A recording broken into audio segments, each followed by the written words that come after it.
everybody, what's up? It's Michael Termini with the Game House, and today I'm joined by Team Liquid Bjergsen after a win against CLG. So before we get into today's games, I kind of want to get back into the history of this year because it's been quite exciting for you. Obviously, you moved over to Team Liquid, which was a big move. So first thing I want to know is for your daily life and like the culture of the team, like what's like the biggest thing that's changed for you? Mm, it's a bit hard to say because we're not in person yet. I talked about it a little bit, but I've had COVID, and I think people are obviously Hans and people just flew in, so we need some time to make sure that they didn't catch anything on the flight. And so I haven't really gotten the full culture experience because I think it's hard to feel when we're just online and scrimming on Discord and playing our matches over Discord. I'm really looking forward to actually being able to be in person and spend more real time with my teammates. Of course, we are talking a lot online, but it's not the same as person to person, and I think that's where you really start to feel the team culture. But obviously, it's a culture very centered around winning, and we have the tools and the players to win. Yeah. All right. Well, you went over to Korea and did a boot camp, and this is something that a lot of people were talking about. Checking out your solo queue, seeing if you were still in top tier performance. Like, what percent Bjergsen do you think we're seeing right now? Like, honestly, like if 100 was peak Bjerg, what are you at right now? Uh, I don't know, maybe like 60% or something. I'm still pretty far away from where I want to be.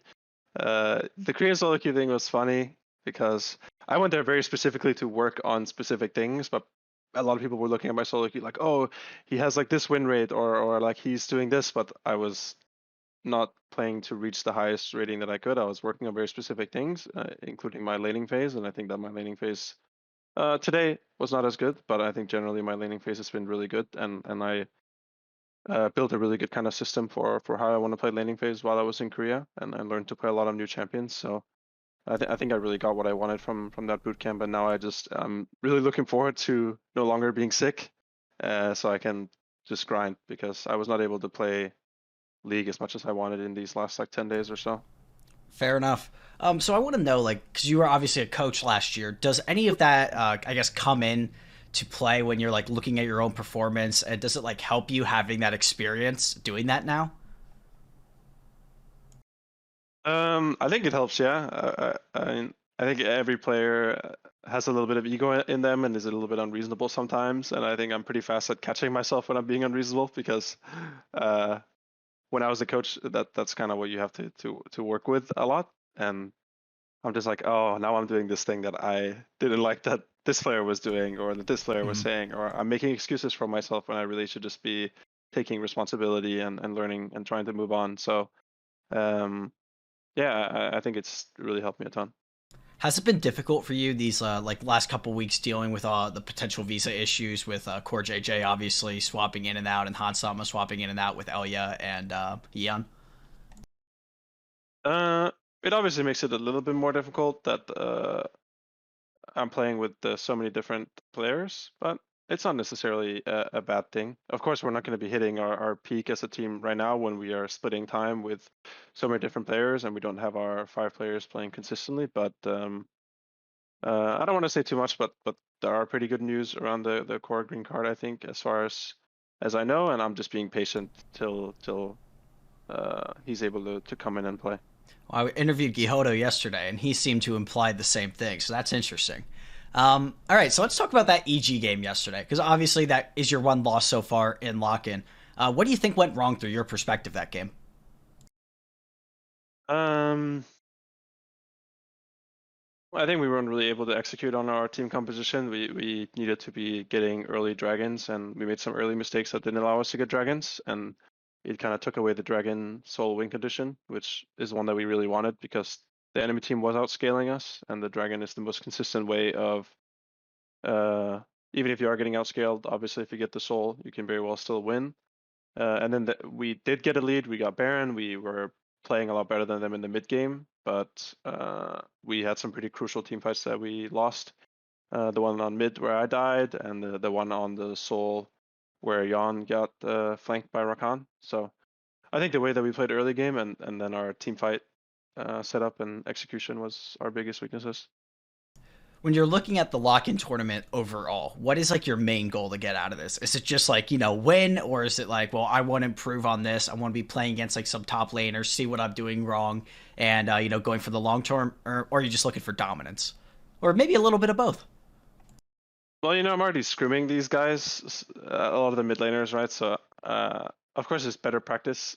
But for me individually, uh, it's just about getting back on stage. We're not on stage, but getting back in a real match and getting the feeling of what that is like, what my pregame routine is like, how we might play a little bit differently on stage. Some things are better, some things are a bit worse, and then just these games are really extremely good for learning because every mistake you feel it so much more from a stage game. So I think this is a really good experience for our team to learn how to play together. We haven't been able to play together long enough to really unify our vision of the game yet. I think we still need time to really get on the same page about how we want to play the game and also incorporating, of course, how Gilhoto sees the game and how he wants us to play the game, or certain people's responsibility in the game. And we're not quite there yet, so we're still freestyling a lot of things in the game, but we have really good players, so it's not necessarily a big issue. But of course, I still want to win.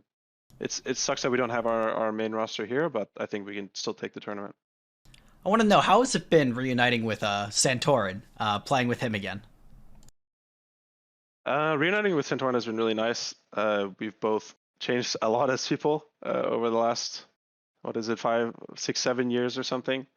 And he's definitely the person on the team that I talk to the most. I mean, we're both Danish. We play mid jungle together, which are roles that need to synergize. We play duo queue. He's also been ganking mid really well at these games, honestly. Like both game one and this game, he's finding really good opportunities for ganks on mid, which I am very grateful for. That puts me in very good game states to carry. So yeah, it's been a pleasure so far. All right, final question here. So, if you had to rank the overall quality of LCS mid laners this year, because obviously a lot of people kind of didn't return this year. We had Jensen, Jizuke, Perks. Do you think that the quality is down from last year, or do you think it's about the same overall? Mm. It's a bit hard to say. I mean, with Jensen and Perks gone, I would say it's probably overall gone down a bit. But I am back, so maybe I'm pulling the level back up. Who knows? Carrying the league. Uh, I think Abadage is obviously like kind of the guy to beat right now because he was the champion in LCS, and I think he had a really solid performance, and he really came in and turned 100 Thieves around. I think also from what I've seen, Jojo has a really good understanding of laning phase, and I like the way that he plays. And for the rest of the players, I'm not too sure. I like Palafox as well. I think Palafox plays well, and for everyone else, we'll just see. All right. Do you have anything to say to Team Liquid fans before we go here, or? Um, just thank you for the warm welcome with me joining TL. It sucks that we lost against EG, but I know that as a team we're really just ramping up. We've only gotten just a little bit of time scrimming together with the entire team. Hans and Bubo came in very recently. We've had multiple players that have been sick, so we're definitely not at our best. But I think as the lock-in tournament goes on, we're going to get stronger and stronger. All right, man. Thank you. Best of luck in the rest of lock-in, and go Team Liquid, I guess.